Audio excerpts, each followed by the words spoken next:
চন্দ্রবাড়ি ধরে ফেলে কুঞ্জে নিয়ে বিপরীত সেবা পূজা করলেন।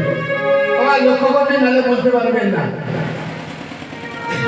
চন্দ্রবাড়ি শাড়ি গোবিন্দকে কোচা দিয়ে পড়ালেন, কালো বরণ ঢেকে দিয়ে চন্দন দিয়ে ললাটে সিঁদুরের ফোঁটা দিলেন। আমার গোবিন্দের বদলে সিঁদুর মানে সিঁদুরের দাগ দিয়ে বক্ষে চরণ অঙ্কিত করে দিলেন, ললাটে সিঁদুর দিলেন মানে কপাল, আর বক্ষে চরণ অঙ্কিত করে দিল। কার চরণ? চন্দ্রমণি না,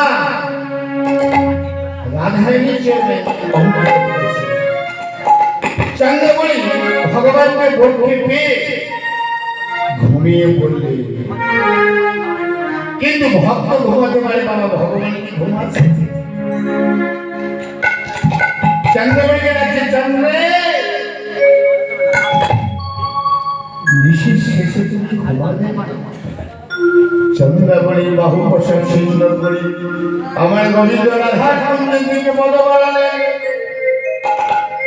এদিকে ললিতাকে বলছে, ললিতা রে, ললিতা রে,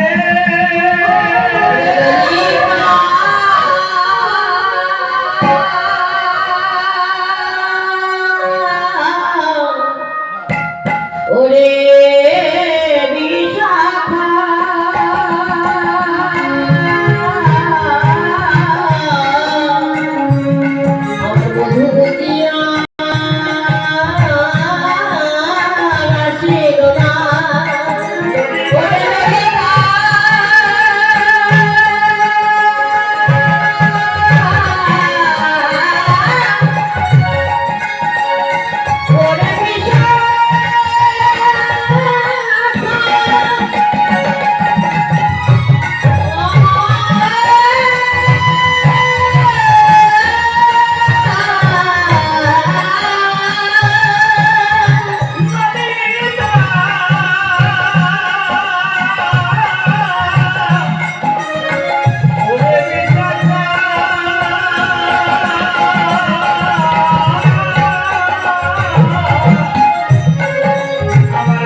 আমি জেগে রইলাম বসে,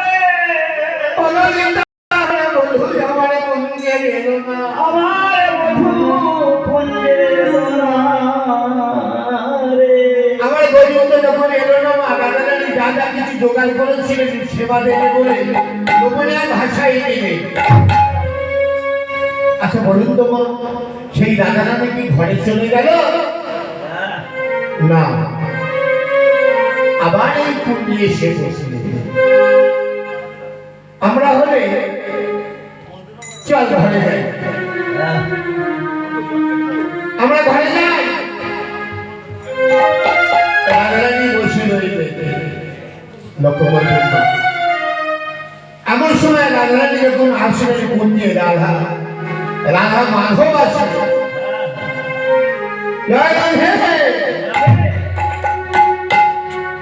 বাবা খুব দুঃখ